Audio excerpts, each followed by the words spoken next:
Hello students, आज हम class 10 chapter 3 दो चर वाले रैखिक समीकरण युग्म के अगले लेक्चर पे आते हैं। अभी तक हमने दो चर वाले रैखिक समीकरण युग्म को सॉल्व करने के लिए एक ग्राफिकल मेथड बताया था और सब्स्टिट्यूशन मेथड या प्रतिस्थापन विधि बताया था और एलिमिनेशन या जिसको हम क्या कहते हैं विलोपन विधि, उस मेथड को हम बता चुके थे।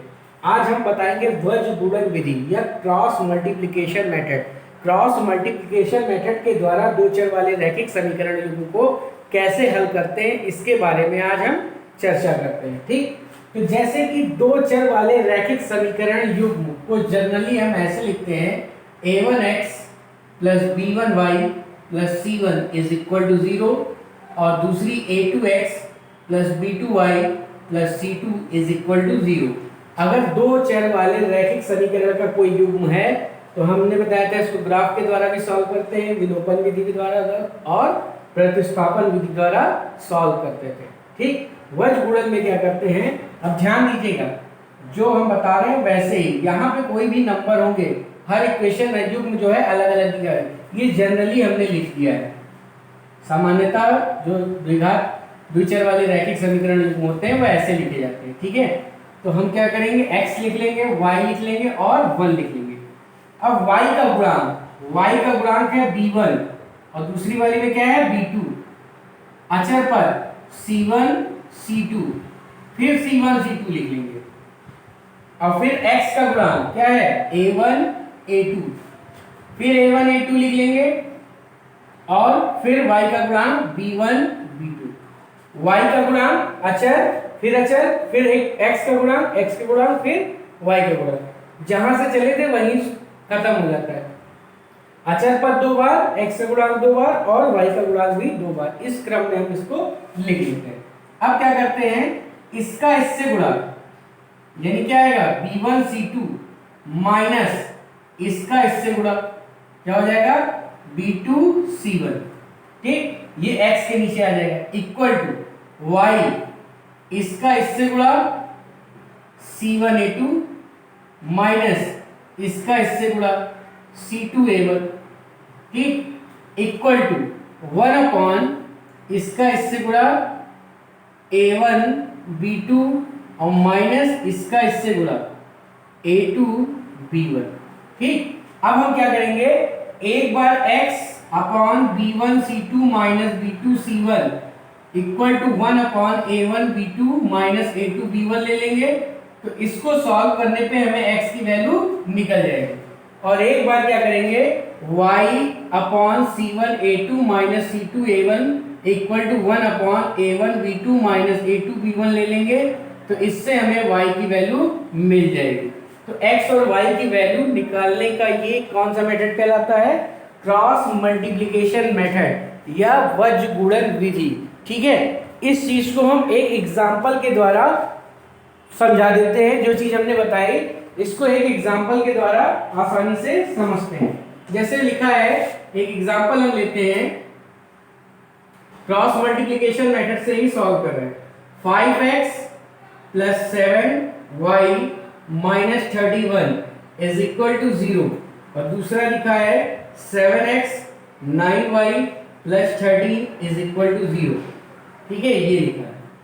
तो a1 का मान क्या है 5, b1 का मान क्या है 7 और c1 का मान माइनस 31। ऐसे ही a2 का मान 7, b2 का मान माइनस 9 और c2 का मान 13 दिया हुआ है। ठीक है, तो अब हम क्या करते हैं, सबसे पहले x y और 1 ये ऐसे लिख लेते हैं। क्लियर?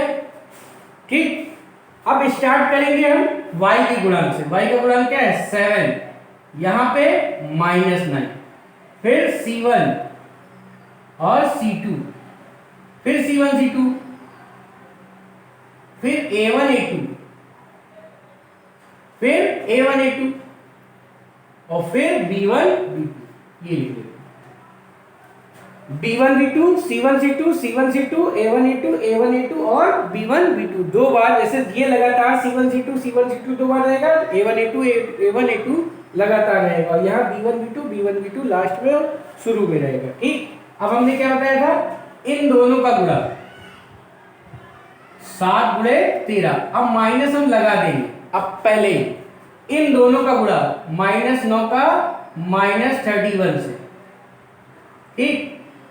इसका इससे गुणा किया माइनस इसका इससे गुणा किया इक्वल टू y इसका इससे गुणा -31 का 7 से, माइनस लगा देंगे, इसका इससे गुणा 13 गुणे 5 अपॉन 1 इसका इससे गुणा -9 का 5 से और माइनस इसका इससे गुणा 7 का 7 से, ठीक है।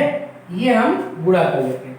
अब हम इसको सॉल्व कर लेते हैं, तो कितना आ जाएगा 13 सत्ते 91, ये माइनस माइनस प्लस हो जाएगा और जो माइनस लगा था वो लगा रहेगा। इसका गुणा क्या आ जाएगा 279, y इन दोनों का गुणा करेंगे कितना आएगा, माइनस में आएगा -217 और ये -65, इन दोनों का गुणा -45 -49, ये आ जाएगा, ठीक है। तो हमने क्या किया, बस गुणा कर लिया है, जो साइन वाइन को ध्यान में रखते हुए गुणा किया है। और इसकी वैल्यू आ जाएगी -188, ठीक है। क्या आ जाएगी -188, ये 91 है। और ये कितना आ जाएगा, ये दोनों ऐड हो जाएंगे तो -282 और ये 1/-94, ये आ जाएगा। ये हमने सॉल्व कर लिया, ये सॉल्व कर लिया, ये सॉल्व कर लिया। अब हम क्या करेंगे, एक बार ले लेंगे इसको और इसको, x/-188 इज इक्वल टू 1/94 और एक बार हम ले लेंगे y/282 और 1/-94, ये ले लेंगे, ठीक है। तो ये कितना है, इसका जस्ट डबल है, यानी x/2 इक्वल टू 1/1, तो x बराबर क्या आ जाएगा 2 आ जाएगा, ठीक। यहां देखो जस्ट इसका क्या है, माइनस माइनस कट ही जाएगा और 9 3 27 और 12 का, हाँ ये 3 है, तो y/3 इज इक्वल टू 1/1, तो y कितना आ जाएगा 3, तो x और y की वैल्यू निकल गई। तो ये आपको याद रखना है, x लिखना है, y लिखना है, 1 लिखना है। x के नीचे आपको लिखना है b1 b2 के गुणांक और c1 c2 के गुणांक, ठीक है। और इसी तरह आपको लिखना है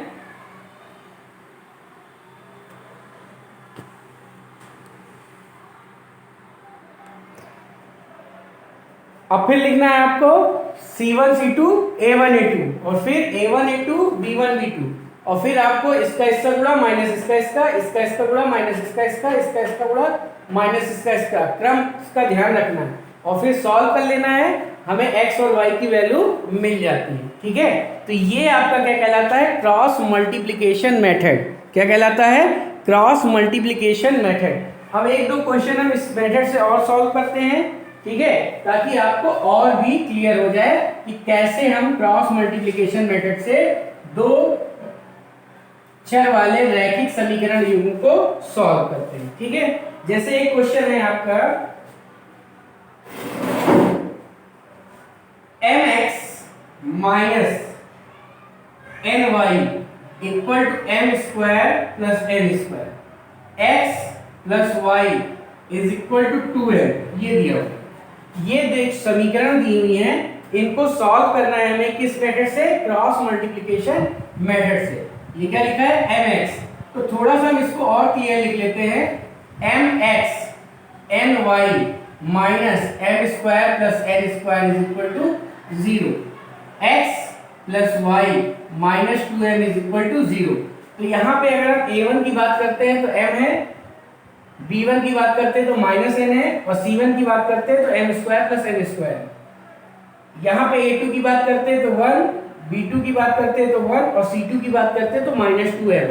तो क्या करते हैं x y और 1, ये लिख लिया, y का गुणांक माइनस m 1 और ये है minus m square plus n square और माइनस 2m। यही चीज यहां लिखेंगे, minus m square plus n square minus 2m और a1 a2 क्या है m1, यहाँ भी a1 a2 और फिर वहीं से जहां से स्टार्ट किया था b1 b2, ठीक।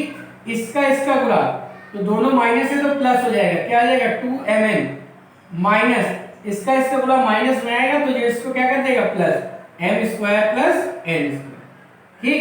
y इसका गुणा आएगा minus M square minus N square, minus इसका गुणा प्लस में आ जाएगा, माइनस है और माइनस में आएगा तो हो जाएगा प्लस 2m स्क्वायर।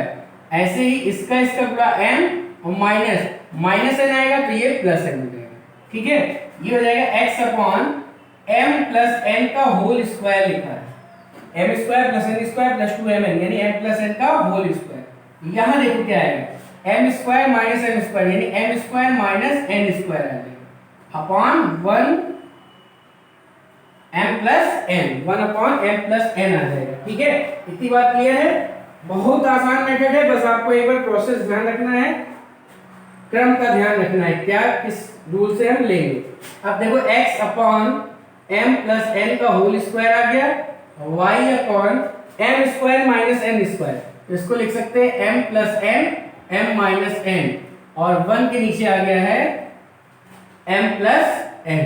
ठीक, अब एक बार x और 1 वाले टर्म को ले लेंगे, x 1 प्लस m का whole square is equal to 1 upon m plus n, एक पावर कट जाएगी तो आ जाएगा x equal to m plus n, x की वैल्यू निकल गई। और एक बार इन दोनों को ले लेंगे, y upon m plus n m minus n is equal to 1 upon m plus n, m plus n से m प्लस n कट जाएगा तो y इक्वल टू क्या आ जाएगा m माइनस n। ठीक है, बात क्लियर। कैसे करते हैं वज्रगुणन मेथड से? ठीक है, सबसे पहले a1x plus b1y plus c1 equal to 0 के फॉर्म में हमने चेंज कर लिया, a2x plus b2y plus c2 equal to 0 के फॉर्म में हमने इसको क्या कर लिया, चेंज कर लिया। फिर x y 1, x के नीचे b1 b2 और c1 c2, y के नीचे c1 c2 और a1 a2 और 1 के नीचे a1 a2 b1 b2, फिर क्रॉस मल्टीप्लाई करके, अब यही क्रॉस मल्टीप्लिकेशन इसीलिए कहते हैं क्रॉस टाइप का मल्टीप्लाई होता है। ठीक है, इसका मल्टीप्लाई माइनस इसका मल्टीप्लाई माइनस इसका गुणा करेंगे माइनस इसका गुणा करेंगे। ठीक है, और फिर सॉल्व कर लेंगे, एक बार x और 1 वाले टर्म को ले लेंगे, एक बार y वाले और 1 वाले टर्म को ले लेंगे तो हमें x और y की वैल्यू मिल जाएगी। ठीक है, बात क्लियर। एक दो क्वेश्चन हम और बताते हैं जिससे आपको और भी चीजें क्लियर हो जाए अगर हम ना जान पा रहे हैं। ठीक है, एक्सरसाइज का क्वेश्चन हम देखते हैं,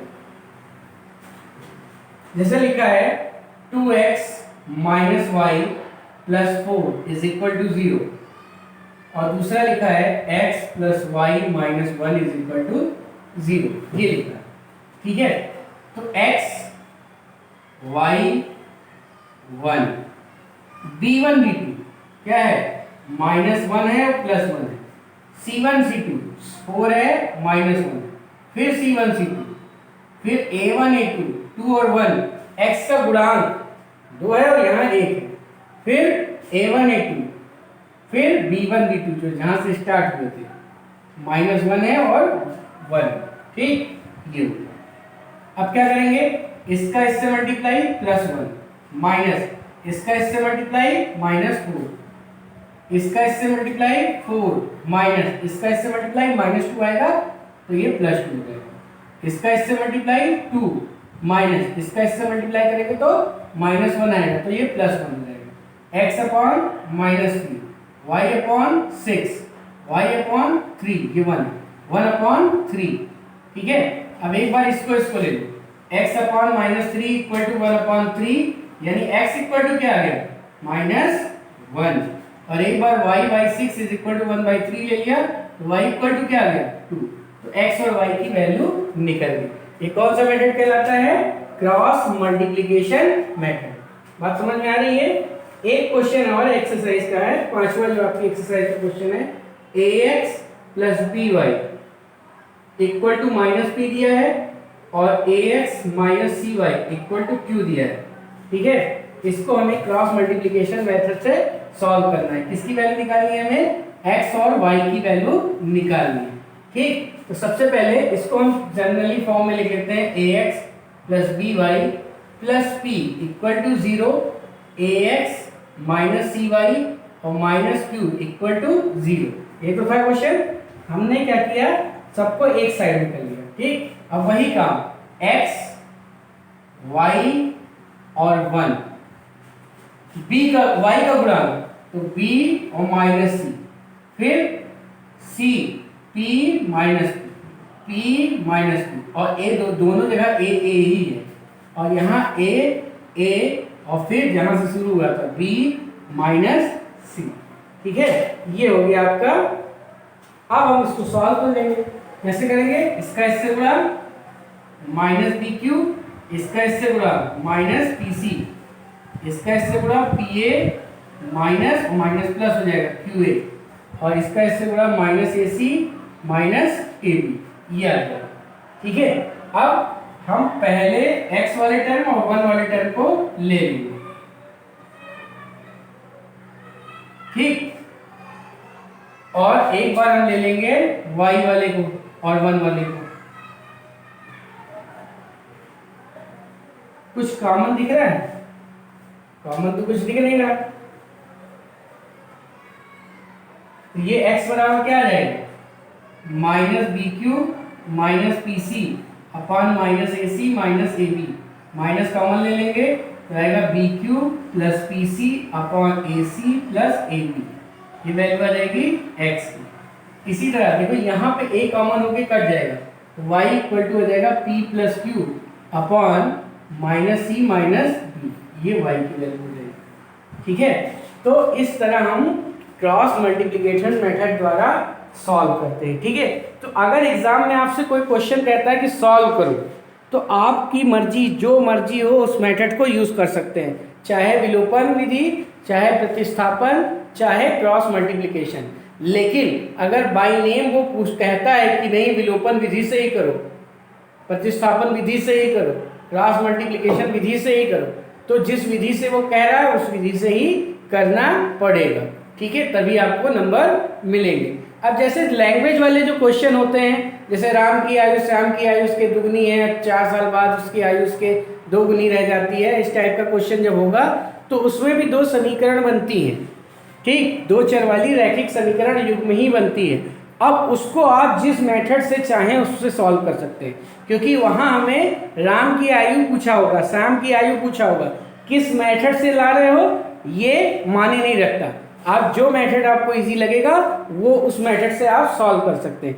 बस आपको आने जरूर चाहिए तीनों मेथड और ग्राफिकल मेथड, ये चारों मेथड आपको आने चाहिए, और क्वेश्चन को आप सॉल्व करने में जिस मेथड का चाहिए उसका प्रयोग कर सकते हैं। ठीक है, तो आज के लिए हम इतना ही बता रहे हैं कि कैसे क्रॉस मल्टीप्लिकेशन मेथड द्वारा 2 चर वाले रैखिक समीकरण के युग्म को सॉल्व करते हैं। इसकी एक्सरसाइज को आप लोग लगाइएगा, जो भी प्रॉब्लम होगी वो पूछिएगा। ठीक है, आज के लिए इतना ही, धन्यवाद।